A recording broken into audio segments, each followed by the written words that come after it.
بسم اللہ الرحمن الرحیم۔ محترم ناظرین، السلام علیکم ورحمۃ اللہ وبرکاتہ۔ خواب کی تعبیر کے سلسلہ میں ایک نئی ویڈیو کے ساتھ میں آپ کی خدمت میں حاضر ہوں۔ تو آئیے شروع کرتے ہیں آج کی یہ ویڈیو۔ آج کی یہ ویڈیو خواب میں بطخ دیکھنے کی تعبیر سے متعلق ہے۔ حضرت ابن سیرین رحمۃ اللہ علیہ نے فرمایا ہے، خواب میں بطخ دیکھنا مال اور نعمت کی دلیل ہے۔ بالخصوص اگر اپنے گھر اور اپنی ملک میں بطخ دیکھے تو اس کی تعبیر ہے کہ وہ مال پر قدرت پائے گا۔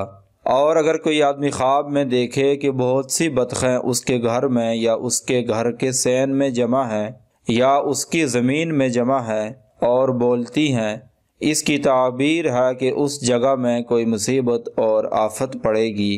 اور اگر کوئی خواب میں دیکھے کہ بطخیں اس سے باتیں کرتی ہیں، اس کی تعبیر ہے کہ مالدار عورت کی وجہ سے وہ آدمی سفر کرے گا اور اس سفر میں اسے عزت اور فائدہ پہنچے گا۔ حضرت ابراہیم کرمانی رحمۃ اللہ علیہ نے فرمایا ہے، خواب میں بطخ دیکھنا اہل بیت میں سے ایک بزرگ مرد کا مال اور عزت والا ہونا ہے۔ اور اگر کوئی آدمی خواب میں دیکھے کہ اس نے کچھ پایا ہے تو اس کی تعبیر ہے کہ اسی صفت کے آدمی سے کچھ نفع پائے گا۔ حضرت جعفر صادق رحمۃ اللہ علیہ نے فرمایا ہے، خواب میں سفید بطخ دیکھنا مال ہوتا ہے یا مالدار عورت ہوتی ہے، اور خواب میں سیاہ بطخ دیکھنا کنیز ہے۔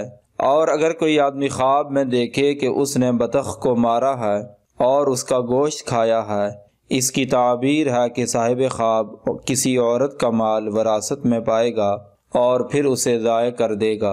اگر آپ کو یہ ویڈیو اچھی لگی ہے تو برائے مہربانی اسے لائک کریں اور ہمارا چینل سبسکرائب کریں۔ اگر آپ بھی کسی خواب کی تعبیر جاننا چاہتے ہیں تو اس ویڈیو کے نیچے کمنٹ کریں یا ہمارے اس واٹس ایپ نمبر پر رابطہ کریں۔ وآخر دعوانا ان الحمد للہ رب العالمین۔